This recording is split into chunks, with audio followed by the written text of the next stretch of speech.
All right, we're here again, Mosaic 2025, colored commentary in partnership with Mosaic, obviously our organization Threaded. If you've been watching videos, you know we've just got great folks coming in here, particularly if you're a leader and you're trying to figure out, hey, what are we doing in this multi-ethnic culture, multicultural space? How do we do it? How do we equip ourselves? What are the keys that we need to have? Let's hear some stories about people who've gone through it, right? And so we're just bringing you like just the A-team all the time. So if you are here, we're going to be having a great conversation with a new friend that I've established. This is Jenni Catron. That's right. Yes, I had to get it all in here. Got it. Yeah, Jenni and I have already had a great conversation, and we were very excited. And I said, we've got to stop because we've got to make sure that we put it on film, right? Because we have knit our hearts together in so many different things. So, Jenni, tell us a little bit about what you do, and then we can kind of put that in context and work it out for the leaders. Sure. Well, love these conversations, Marcus, because we can tell we already have so much that we share in values and heart in how we think about leadership and culture and so forth. So I lead an organization called the Foresight Group, and we focus on cultivating healthy leaders to lead thriving teams. So leadership coaching, staff culture consulting, and the heart being, if the leader and the team aren't healthy, doesn't matter how great the mission is. Like, you need a strong, healthy, aligned leader and team in order to actually accomplish the work that God has called us to. So that's where we focus. It's so much fun. It's such a joy. And it's really important work. Yes, and I think one of the things why I resonate with this so much is because even when we started this organization, Threaded, it was birthed out of a 7-church, multicultural church coalition of different ethnic backgrounds, and we were doing so many different things in the community. Locally, we were doing work in Rwanda, we were partnering around schools, and I mean, it was an amazing moment that we were in. And then when 2020 hit, and all of a sudden, the conversations that we were having got brought to light in sort of this political conversation. The leaders at these churches that we were a part of, who we hadn't necessarily like grafted into the work, completely short-circuited everything we were doing because it had not been connected deeply to the vision, or we thought it was connected to the vision. Yeah, right? It feels like it's obviously connected to the like vision, surely right? this is what we're going to be about. We're doing multicultural stuff. It's tribes, tongues, and nations, all that. But what we found is that leadership was not they were not reoriented well enough into this conversation to be able to support it. And so that's when we were especially when the heat is on. That's exactly right. It's the worst time to be making decisions. It was a great project that y'all were doing. That seemed really wonderful. Sure, love bragging about it too. Yeah, for sure. Until it's under pressure. That's exactly right. Is that what you see in organizations? Is that something that's specific you're talking about with them? Yeah, I think part of the work that we'll do is really get leaders to get clear about get more specific about your mission. Okay. Like, give me the real why. Give me the values, the beliefs, the behaviors that drive what you're doing, because most leaders intuitively know it, but they haven't put language to it, and then they haven't cascaded that to their team, right? So it's like they know where their boundaries are. They know what they really feel convicted about and what they don't feel convicted about. And until that's under pressure, right, then they don't, if they haven't really worked hard to articulate that, to be able to test it, and then to be able to cascade it to their team to say, hey, this is who we are. This is how we work together. This is what matters. This is what our mission means in practicality. Really mine for and dig for the specifics. And my suspicion is in that story, in situation for you guys is, it wasn't not aligned with the mission. Right. But they hadn't connected the dots. They hadn't drawn the through line to how the work that you all were doing was actually deeply connected to the mission. And so they couldn't defend it when it came under pressure. Wow, that's a great way to articulate that. And what I love about that is it's generous, right, to the leaders, because most people, if they're leaders, they're like, well, we talked about our mission, like we built our church on a mission, we spent some time, we even had maybe a consultant come in and help us or something, and so, but all of a sudden, the validity and the strength of your mission is determined in some ways or revealed by the pressure. That's right. And I love what you're saying about, or maybe I'll get a little bit more clarity on, keep talking about this idea of cascading it down. What are you talking about there? Yeah. Well, so a lot of times when we're working with organizations, so I was a part of a church plant at one point in my journey. And I was employee number 5. Okay. So, we were there from the beginning as volunteers, and then I came on staff as employee number 5. Sure. And when there's 5 of you around the table, everybody knows everything, right? Everybody has proximity to the senior pastor, the key leaders, and we all just knew this is who we are and this is how we do things. Yeah. Well, fast forward a few years, we're growing rapidly. We're launching multiple locations. We've got staff at all those locations. And you start to see the fractures of why'd they do that over there? Or that's not who we are. That's not how we do things. And it feels so obvious to you as the leader that because you've been in it. You've been in it. You know it. You just live and breathe it and embody it. But you haven't articulated it and codified it enough to cascade it to other team members, whether it be staff or volunteers. Okay. And so a lot of times when we're coming in and we're seeing, so we'll go in and we'll work with a staff team when we've seen significant turnover or just some tension and, the conflict, confusion, all those typical kind of culture busting things. Yeah. So we'll go in and we'll help. And what we identify is that the leaders and the rest of the staff aren't all on the same page. Yeah.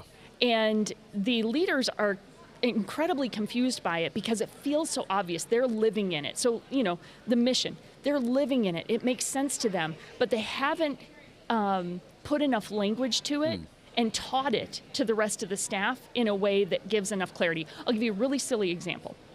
I was working with a church and they were building out their next building project. So this is a really tactical example, but it's such a great example. It's very helpful, right? The tactical stuff is easier. So I was working with the executive pastor, and he was giving me a tour of the new space that they were building. All right. And he was, of course, bragging about all the things that he was really proud of, and then he was like talking about all these change orders that the senior pastor was had created because the senior pastor came in and was like, oh, I need that wall color different, and I need this different over here. And the executive pastor is like, why does he care about wall color?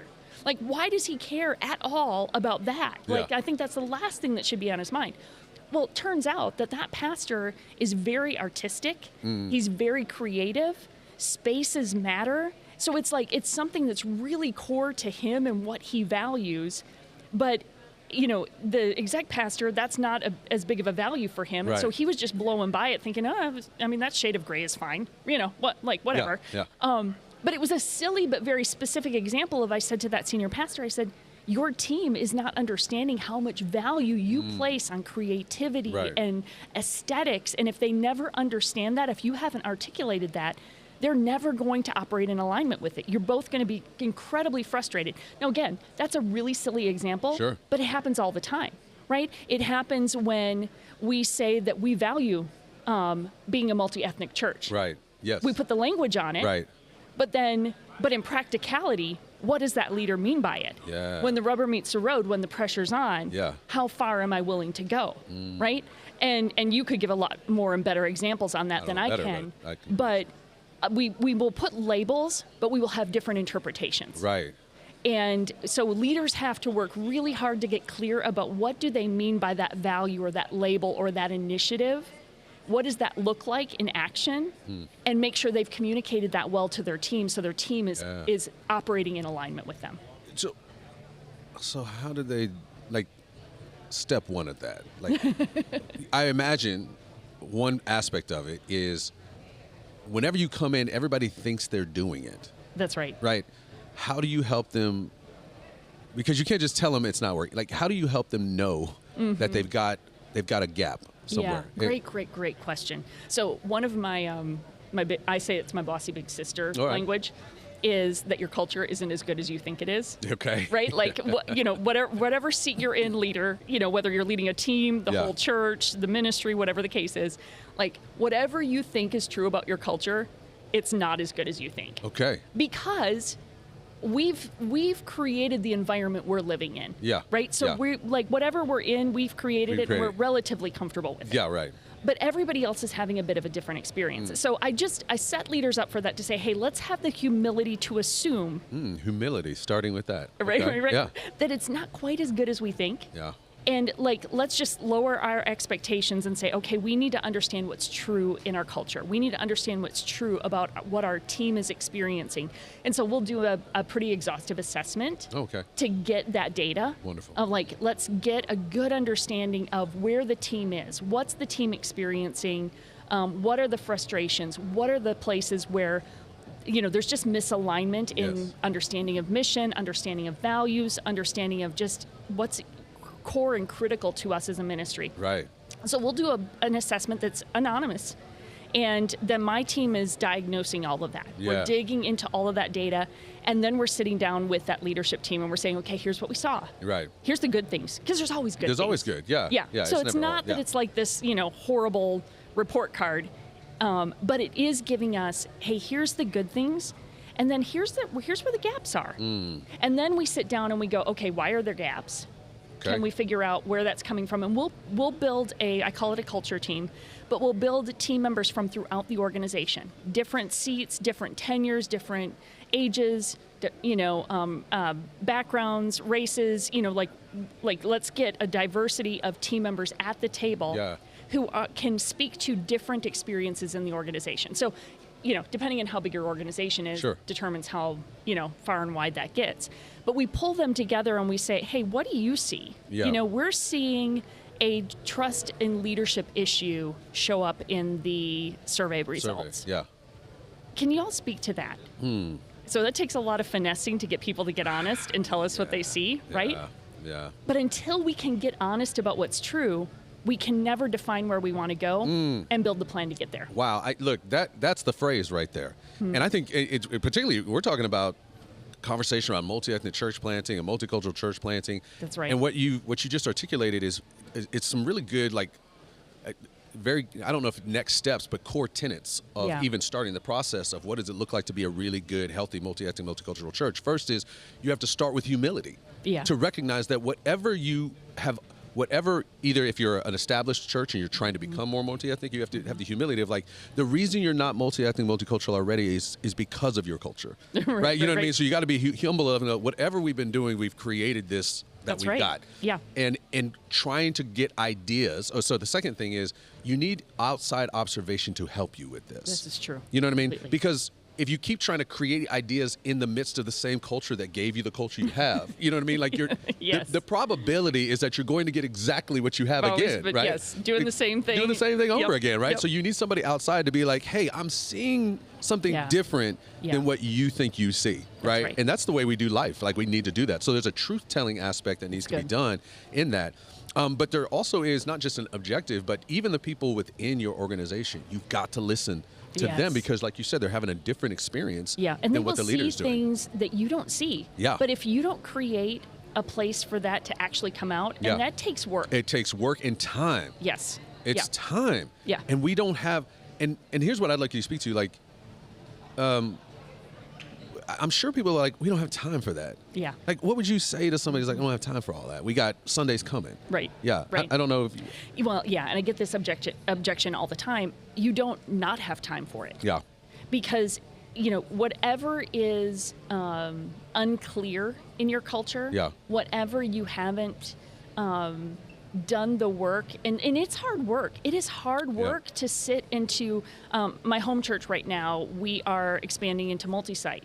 And it's creating all kinds of like tensions and conflict, and as it should. It's a big change. It's a big shift in strategy, and the same would be true in multi-ethnic church initiative. Like if we're getting serious about this, it's going to require a shift in how we operate. So until you're willing to like get in the dirt with each other and have the hard conversations and enter into those tension points.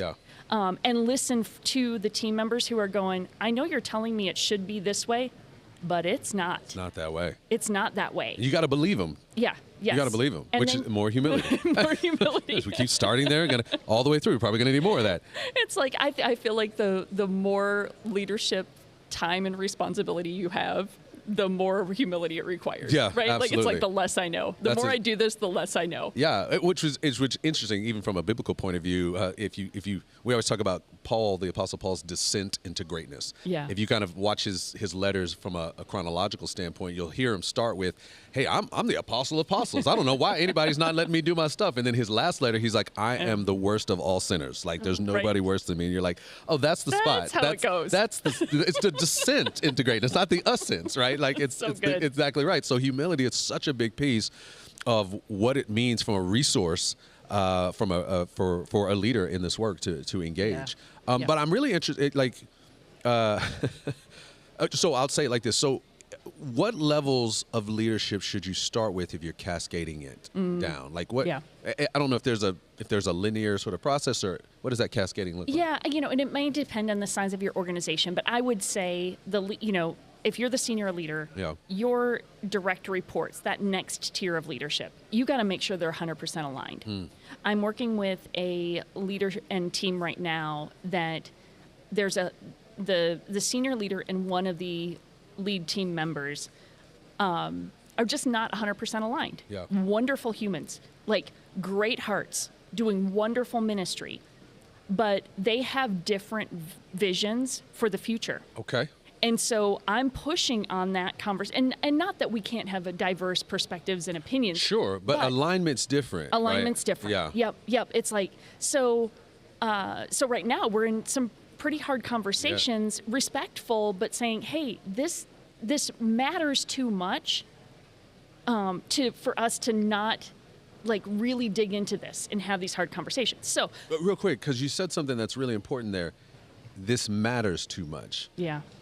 I feel like that is like the non-negotiable piece, right? Like why? Right. The question you have to ask is like, what is so important that I will make these changes for them? So is that vision? Is that mission? Yeah. Like, I don't know. Yeah. So even as I'm saying that, obviously the mission, like, and do we have a clear shared alignment on what we mean by that mission? Because we all write pithy statements, mission statements that sound really good and look really good on the wall. But do we know what's really behind that? Like, have we really defined what we will live and die for in that mission? I know that's kind of extreme, but it's true, right? Especially in ministry context. Right. And then secondarily, each of those individual leaders has a sense of purpose and calling from God. For themselves. Yeah, for themselves. Yeah. And so if they are aligned with something that has them a couple of degrees off from their sense of calling, like, they need to be honest about that. Right. Like, we need to be honest about, am I a part of something, and am I serving in something that the long-term trajectory might be different. And it might be God has me here for a season, and then I've got to submit, and I've got to lean into the vision that God has put on this place and this church or ministry, right? Knowing that eventually I think he might move me on. Right. But while I'm here, I don't need to be leading out of alignment with where God is taking this particular ministry and organization. That is a really interesting mindset that I don't think enough people, here's what I would say is, I don't think enough people in church ministry think about that. I think in the corporate space, like, they're like, I'll cut ties, no problem. But we have this weird thing inside the church where it's not just organization, it's family. Right. Right? Yeah. I mean, I'll put quotes around that, right? Because I know that my family turned on me as soon as I started saying some things that didn't align with what they're doing. And I try to be very open and humble about it, in the sense of, when you say you're humble, you're probably not. But I was trying to be open and honest with myself, like, hey, I can't do what you are asking me to do. Yeah. You want me to not talk about race. You want me to not talk about unity and justice. Or when I talk about it, you want me to say it like you think about it. And I don't agree with how you do it. You got to be honest about that, right? I had to be honest and be like, I can't stay here. Yeah. I think you're doing fine, and what you're doing, you should do it. I should not make you do something you don't want to do. I need to go do this someplace else. Yeah. Yeah. And that's something I don't think a lot of people in the particularly lay or mid-level leadership think about. They go, I'm just going to try to make this work for me, but it might not be what you're supposed to be doing there. That's so good, Marcus, and I love your posture around that, because it is a both and. It's okay, do I have a clear understanding of where the leadership mission of this organization are going? Yeah. And then if I feel significant conflict with that, if it's, a few things here or there, it's not, not like things, a hill to die on. Right. There's some, yeah, they drink wine or grape juice. Do you know what I mean? Yeah, like, okay, yeah. It's fine. Like there's things that are not. But if it's a core conviction of yours, like in your case, it's like this is core to what God has put on your heart, what He's called you to, and so for you to stay and try to push that in a place that wasn't ready for it, Right. would have been ultimately would have been disrespectful to that leadership. And we're called to submit to the leadership we're under, right? So I think what you named there is I often will coach individuals on this. Like if you have a deep conviction or conflict with something, then it's on you to determine if you need to move on, right? Like, and again, there's prayer and processing and discernment that goes in all that. Good people around you to help you filter that and just figure out if you had, some bad Mexican food or something, right? Like, but anyway, just, I think there are times when you realize I might need to move on because of the calling and conviction I have. And also trusting that God's going to open the door for that. But what you're building off of is the leadership is getting more clear on what they're trying to accomplish. Yeah. Right. And again, I think it's a great aside to some extent is like, hey, as leaders are getting more clear about what they're doing, you may lose people. Yes. You may lose people. Yes. And is the mission stronger than the loss of those folks? Because they may go off to do things that they're supposed to do. That's right. But you have a responsibility to do what you feel God is calling this group to do. Yeah. Right? So and that's hard. And we'll run into that a lot. And I actually prepare leaders for it when we start doing this work of like, hey, let's clarify who we are and how we work together. Right. The clearer you get, the clearer it becomes to team members as to do I fit or do I not? Right. And you're exactly right. But the beauty of that is that you get team members who are like, yes, I am all in. Yeah. You have given me, you've put the target up. Now I get it. Like I am fiercely going after that. Right. So you get some team members that are more on fire and more like, just engaged than they've ever been because it got really clear. But it also became clear to other people who were maybe like, meh, just kind of coasting, hanging out. Yep. Like, who probably weren't producing at the level you need them to do anyway. Totally. Because there was probably some conflict that just wasn't bubbling up enough for them to do anything about. Right. Yeah. And so it became really clear to them, and that can be a beautiful thing because it can be a catalyst for them to go, hey, wait, why don't I fit this right now? Like, what is it that is going on in me that I need to pay attention to, and God might be moving me on to something else. He may be putting something in front of them to be able to do that. And that's what you say it to yourself as a leader, right? To some extent, you're like, I'm trying to make myself feel better about them leaving. But God is very efficient, right? He also, he may be doing the very thing you're doing, which is what in my case, it was like he'd been trying to get me to leave that church for like 2 years. Right. And I'd just been so scared. And I remember sometimes you were like, sometimes you just need a vacation or you had bad Mexican food. For me, I had a sabbatical. And I had a friend who was like, you need to leave that church. And I was like, where am I supposed to get money? He goes, it's not about money. It's because you're afraid. Yeah. You're a coward. You need to be obedient to what God's doing. This is a friend I've known since I was 6. But you need those people. Yeah, and I still didn't do it. And then God was like, okay, I guess we're doing this the hard way. We're going to make this a little I guess we're doing harder this the Marcus way. Yeah, like you've got to have it be really hard to make this work. And I think with that said, this goes back to the humility of the leader. Yeah. Is like, that's a lot of responsibility, right? And so I think there's one of my deep convictions is that, Maxwell would say leadership is influence, nothing more, nothing less. That's, long time definition of leadership. But the word influence means the power to change or affect someone. The power to change or affect someone. And that, you listen to that phrase and you go, whew. That's heavy. Yeah. That's a responsibility. No doubt. So at the same time... More humility needed. More humility needed. This is the word of the day, Marcus. My word, yes. But so as a leader, yes, we fiercely get clear about who we are and how we're achieving the mission. How we work together to make that happen, and get specific about all these things we've been talking about with an understanding of it's probably going to create some clarity that might lead to some changes within the team. Right. But just hold that's such sacred work because, when we're making decisions as leaders, it's changing or affecting the lives of the people Right. that are entrusted to our care. Right. And I think leadership is stewardship. Yep. Like we are stewarding the people that God has entrusted us to lead. And so we need to have a sacredness, a reverence for as I do this, Yeah. I'm disrupting people's lives, and I ultimately have to trust that God knows, Yeah. right? Like, but am I doing that thoughtfully, prayerfully, Yes. and in a discerning way, and not just in a I'm going to get clear, and they'll either stay or they'll go. That's a really like good there's way an to say it. attitude thing that I just want to caution. There's a compassion that Yes. goes along with that. Yeah. Yeah. And I've had a number of circumstances where I've had people that did move on, and those are. It should be hard. Yeah. It should, in most cases, it should be really hard for us as leaders to see people move on.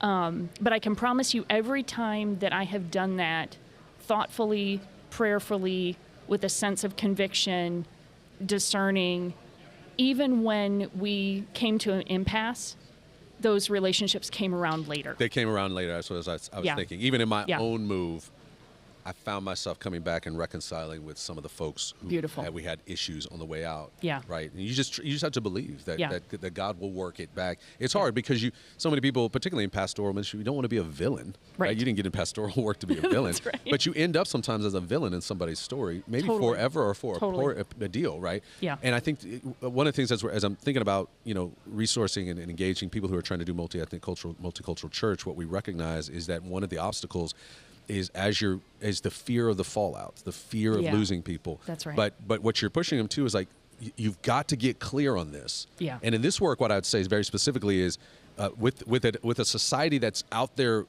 redefining everything all the time. Yeah. The clearer you get, clarity always wins out. Yes. Right? So the clearer you get, the better you're going to get at this. But you should expect loss. Yeah. You should expect change. Yep. You should expect uncomfortability. Uncomfortability doesn't have to be a bad word. Uncomfortability is the pathway to change. That's right. I don't know anything that changes without some kind of uncomfortability that's Yeah. associated with it. I lost 50 pounds this year, right? There was lots of uncomfortability about not being able to eat what I want to eat, so got to work out more than I wanted to work out with. Yep. Right? That's what works. That's how it is. But do you have a vision of where you're going? That's good. And what I would ask you to say, like, okay, kind of as we kind of wrap up in here, is like, it feels like I'm taking a risk to do this, right? What is the risk of not doing it Yeah. organizationally? Yeah. How would you? The risk to me in not doing it is mediocrity, is not actually fulfilling the mission in the way that God has inspired you and called you to. Then I think, when we play it safe and we do, gosh, I feel like I'm preaching to myself even. Right? even Look, as I say I was feeling a little bit of stuff down here in my gut as well. right? It's like, it's sometimes it's easier to just do the safe thing. Sure. And I think the risk of not doing the clarity work, and you summed it up, clarity, I talk all the time in the culture work, clarity is the chief indicator of the health of a culture. The clearer you are, the more confidently your team is going to engage in helping you achieve that mission. That's so good.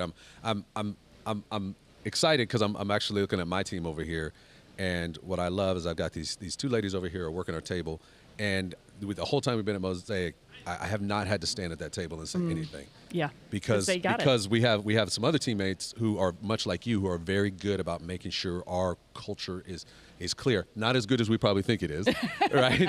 But at least like they know how to articulate that. That's right. And I'm like, Yeah. it's taken so much what a weight gift. off, right? Yeah. What a gift. Yeah. Now it's pushed others out to some extent, Sure. some of that clarity, Sure. right? Yeah. But they own it. And so the risk of it. One of the things associated with the risk is it made me think of the story of the 10 talons or the 5 and whatever, the one who buries it in the Yes. sand. Like, I was afraid. I was afraid, and so I just buried it in the sand. And you're actually not stewarding the very leadership that you've been given, That's exactly it. because God has given you something more, and you have to trust Him with that and Yeah. be clear about that. And so the risk of not doing this is actually not doing your job. Yes. Yeah. It's not accomplishing everything that most people don't show up and go, I don't want to really do any, like, I don't want to, particularly in ministry, they're not sitting around going, I don't want to do anything for God. No. I don't want to accomplish anything. I don't want to, be successful in stewarding God's stuff. Where they say the opposite. You're right. But in Yeah. their fear, they actually create the thing that they're trying to run from the most. That's so good. Man, what this is. This is fun, This Marcus. is fun and convicting in a lot of ways, but encouraging, right? Because I know that so much of the time when we get into these conversations around multicultural church, and Keith is a gentleman that works with us, so we talk about it. We'll be in conferences, we'll be in workshops, and people will be like, let me ask practical things about how to make it happen. Yeah. And the go-to is always, tell me about your mission. Tell me about your vision. If you don't have that, Yeah. nobody knows what you're doing, and everything that you do is very questionable. They don't know.